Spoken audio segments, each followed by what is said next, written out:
Therefore, since we are surrounded by such a huge crowd of witnesses to the life of faith, let us strip off every weight that slows us down, especially the sin that so easily trips us up.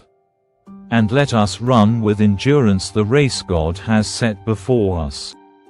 We do this by keeping our eyes on Jesus, the champion who initiates and perfects our faith. Because of the joy awaiting him, he endured the cross, disregarding its shame. Now he is seated in the place of honor beside God's throne. Think of all the hostility he endured from sinful people. Then you won't become weary and give up. After all, you have not yet given your lives in your struggle against sin. And have you forgotten the encouraging words God spoke to you as his children? He said, "My child, don't make light of the Lord's discipline, and don't give up when he corrects you.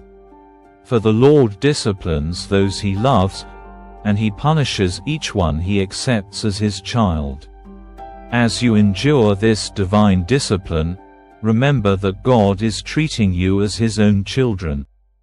Who ever heard of a child who is never disciplined by its father? If God doesn't discipline you as he does all of his children, it means that you are illegitimate and are not really his children at all. Since we respected our earthly fathers who disciplined us, shouldn't we submit even more to the discipline of the Father of our spirits, and live forever? For our earthly fathers disciplined us for a few years, doing the best they could. But God's discipline is always good for us, so that we might share in his holiness. No discipline is enjoyable while it is happening, it's painful. But afterwards there will be a peaceful harvest of right living for those who are trained in this way. So take a new grip with your tired hands and strengthen your weak knees. Mark out a straight path for your feet so that those who are weak and lame will not fall but become strong. Work at living in peace with everyone, and work at living a holy life, for those who are not holy will not see the Lord. Look after each other so that none of you fails to receive the grace of God. Watch out that no poisonous root of bitterness grows up to trouble you, corrupting many. Make sure that no one is immoral or godless like Esau, who traded his birthright as the firstborn son for a single meal. You know that afterwards, when he wanted his father's blessing, he was rejected. It was too late for repentance, even though he begged with bitter tears. You have not come to a physical mountain, to a place of flaming fire, darkness, gloom, and whirlwind, as the Israelites did at Mount Sinai.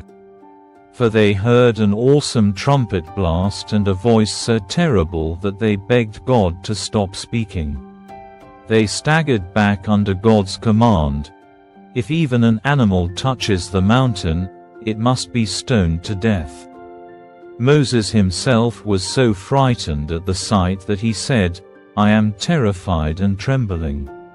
No, you have come to Mount Zion, to the city of the living God, the heavenly Jerusalem, and to countless thousands of angels in a joyful gathering. You have come to the assembly of God's firstborn children, whose names are written in heaven. You have come to God himself, who is the judge over all things. You have come to the spirits of the righteous ones in heaven who have now been made perfect. You have come to Jesus, the one who mediates the new covenant between God and people, and to the sprinkled blood, which speaks of forgiveness instead of crying out for vengeance like the blood of Abel. Be careful that you do not refuse to listen to the one who is speaking.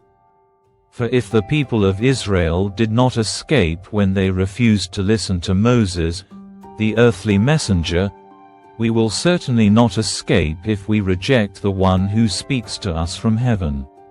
When God spoke from Mount Sinai, his voice shook the earth, But now he makes another promise.